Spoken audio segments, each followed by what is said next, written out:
Je te propose une autre version de la sauce Djabaji.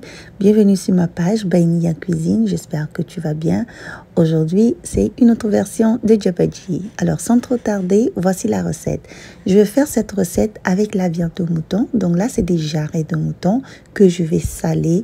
Et puis, on va le cuire avec le mélange d'assaisonnement vert. Donc, c'est un mélange de persil, de poivron, de piment, d'ail, de sel, poivre. Ici, j'ai 3 oignons et puis un poireau qu'on va écraser finement. Et puis, on va réserver ça de côté. Voilà, la viande, l'eau atterrit dans la viande. Donc, ce que je vais faire maintenant, c'est d'ajouter de l'huile pour faire frire la viande jusqu'à ce que ça soit bien doré comme ceci. Maintenant, je vais ajouter l'oignon écrasé et puis on va laisser frire. Donc là, ça va prendre un peu de temps à frire jusqu'à ce que ça donne une belle couleur brune. Voilà, comme ça. Et puis, l'huile remonte un peu aussi en surface. Je vais rajouter la pâte de tomate. Ici, c'est 2 cuillères à soupe de pâte de tomate. On mélange et puis on laisse encore frire jusqu'à ce que l'huile remonte et on ajoute de l'eau. Ajoutez l'eau à votre convenance. Je vais laisser cuire la viande encore, donc j'ai ajouté beaucoup d'eau et puis je veux aussi une grande quantité d'eau parce que les gens aiment vraiment cette sauce ici. Alors là, ce que je vais faire, je vais ajouter les légumes. J'ajoute du chou, de la carotte et puis de la citrouille.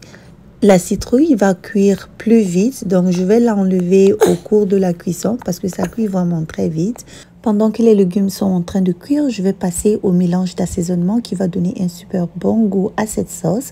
Donc j'ajoute du sumbala ou du sumara, de l'ail, du poivre et puis le djabairani, je connais pas le nom en français, et puis un peu de piment. Et puis voilà, j'écrase tout. Et puis, on va aussi rajouter ça à la sauce. Je vous dis ça, ça va vraiment donner une touche, un peps à la sauce. On rectifie le sel à votre convenance. Et puis maintenant, on va laisser mijoter. Ensuite, on va ajouter aussi la vermicelle. Voilà, un peu de vermicelle. Et puis du laurier. Et puis j'ajoute aussi du piment. Voilà, maintenant on laisse cuire la sauce jusqu'à ce que l'huile remonte en surface. Voilà, la sauce est prête. Je vais servir ça avec du riz. C'est vraiment tellement bon. Vous avez l'autre version avec de l'aubergine sur ma page que vous pouvez voir. J'espère que vous avez apprécié la recette et je vous retrouve très bientôt pour une autre recette sur ma page. Prenez bien soin de vous. Bye bye.